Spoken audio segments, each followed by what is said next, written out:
welcome po ulit sa aming bagong YouTube channel. It's me again, Miss Geraldine Villarasa.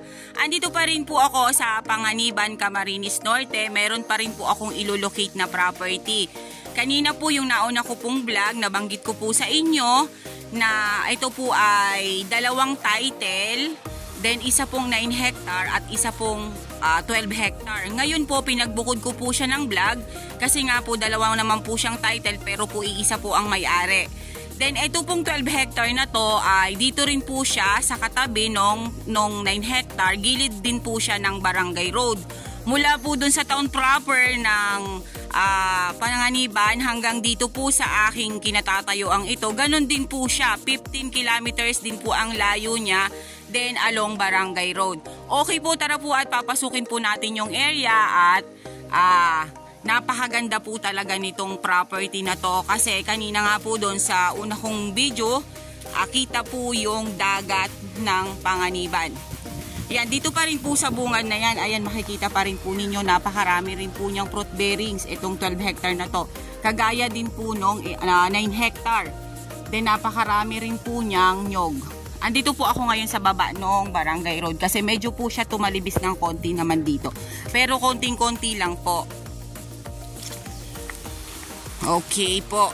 Ito po naman sa frontage naman po dito sa Barangay Road, sabi ni tatay, more or less po siya ay 160 meters dito po naman sa Barangay Road. Tatay, kasama to? Okay, dito po sa 12 hectare, ayan, meron po siyang koprasan.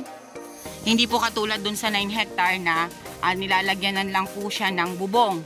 Ito po talaga ay may bubong. Then ang pagkakaiba naman po nito ay yung dun sa kabila, yung po kabila ay may kasamang bahay. Po, napakaganda po nung area nitong 12 hectare din. Ayan, may santol pa rin po siya sa side na to, langka. Then, tatay, pili to ano po? Ayan, pili itong sa kabilang to. Then, ang mga kahoy pa rin po niya dito is batino. Ayun, may pili pa rin po doon sa unahan na yon. Then, ayan po ang property. Napakarami rin po niyang nyog. Ito pong area na to. Estimate na lang po natin na nasa mahigit 1,000 kapuno po ang nyog dito. Hindi po ako magbabanggit kung ilan po ang sakto pero makikita naman po ninyo napakadami po niyang nyog. Iyan po, ayan po, langka pa rin po sa side na to. Then, ito po isa pa rin pong matigas na kahoy, antipolo.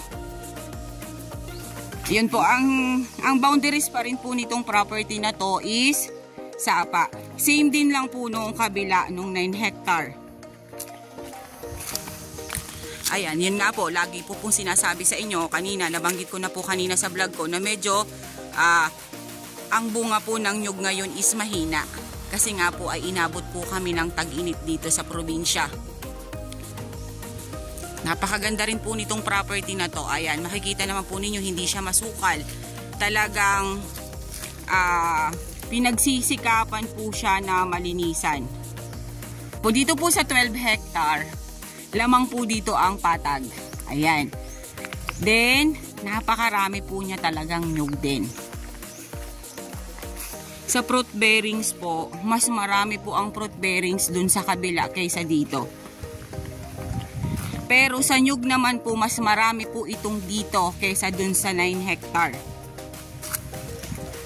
Ayan, dito po sa side na yan, ayan, batino pa rin. Then may pili pa rin.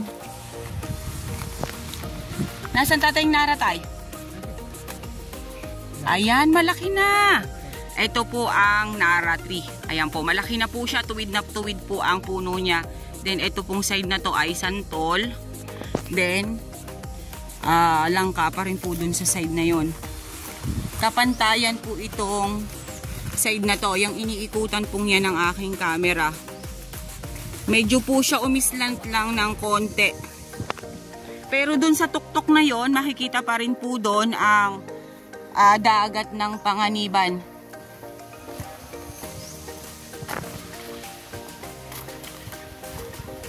Hindi po siya nakakapagod lakarin. Kasi yun nga po, medyo islant lang po yung ano ng lupa niya. Korte ng lupa niya. Ayan, ito pong side na to, ayan. Pantayin po siya.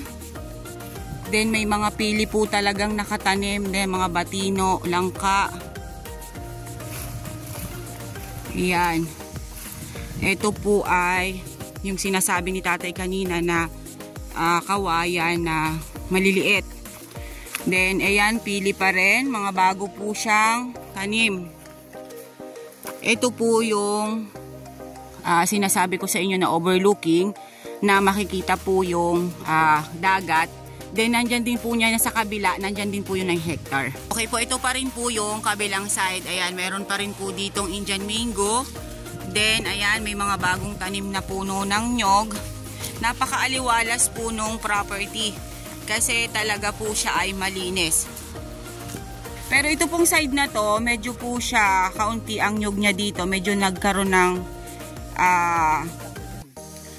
medyo nagkaroon ng bakante. Pero kakaunti lang naman po siya.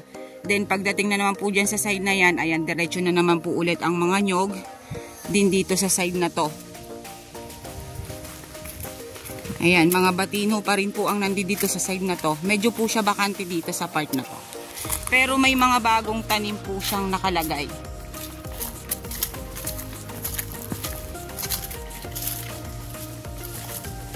Ang kagandahan po rin itong property nga at meron po siyang source ng tubig tulad po ng sapa. Then meron na rin po siyang kuryente at may signal po dito sa area. Ayan pa rin po ang kabilang ibayo. Ayan. Then ayan pa rin po ang dagat. Kitang-kita pa rin po dito sa side na to ang dagat. Ayan. Ayan po siya, napakaganda pong tingnan. Yan po yung dagat ng Panganiban. Then yan pong naiikutan na yan ng aking camera, kasama pa rin po yan sa 12 hectare. Pwede na. Ayan po, dito po sa side na yan, ayan. Marami pa rin po siyang nyog. Then halos mga batino po talaga ang mga nakatanim. Then ayan, mga langka po ang nasa kabilang side na to. Then dito po sa kabilang to ay medyo po siya tumalibis ng konti. Ito lang po yung part na medyo tumalibis ng konti dun sa mga napuntahan ko. Karamihan po sa kanya is flat at saka paslant lang po siya. Then yan pong side na yan, medyo po kaunti po ang tanim dyan na nyog. Then dito na naman po sa kabilang side na yan, ayan, dumami na naman po ang mga nyog dyan.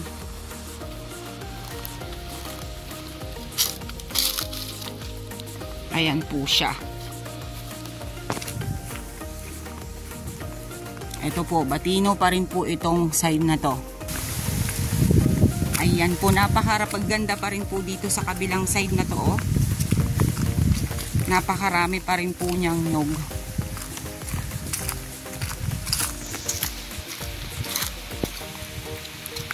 Pag ito po ay naging maganda na po ulit yung nyog niya, yung pamumunga ng nyog niya, napakabilis nyo pong makuha ang i-invest nyong pera dito sa property na to.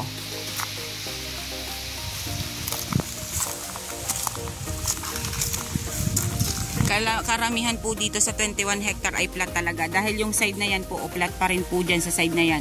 Ayan, pulos nyugan pa rin po siya. Ayan po, nandito pa rin po ako sa kabilang side ng 12 hectare.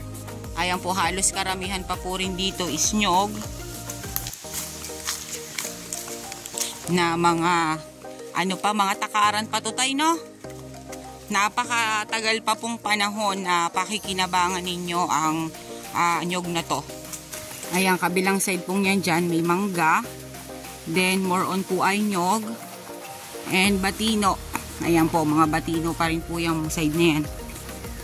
Hey guys, sabihin nyo na po ang property namin. Dito po ito sa Panganiban, Camarines Norte. 12 hectare. Yun nga po kanina, kwento ko po sa inyo. Siya po ay dalawang title. Isang 9 hectare na nauna ko pong na-vlog kanina. Then ito po ay 12 hectare. Kaya po ito pwede pong pagsamahin na maging 21 hectare. At pwede din naman po na yung isang title lang ang bibilhin. Parehas po siya along Barangay Road. Then mula po dun sa town proper ng Panganiban hanggang dito po sa property, meron po siyang layo na 15 kilometers. Then napakarami po niyang nyug na tanim. Ito pong 12 hectare ay talaga pong makikita naman po ninyo sa video.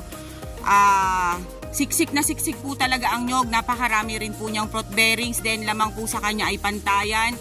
Then merong overlooking din po dun sa bungad. Nakita po ang dagat ng Panganiban, Camarines Norte. Okay, once again po ako po ulit ang inyong site locator, si Miss Geraldine Villarasa. Muli po ako maglalambing. Paki-like and share po ng aking mga videos. And paki-subscribe po ulit ng aming bagong YouTube channel. Once again po, thank you po for watching. Yun nga po, dito po sa area, yung iniikot ko po talaga, napakarami po nilang tanim na langka. Then pili. Ayan, kasama pa rin po ito sa 12 hectare.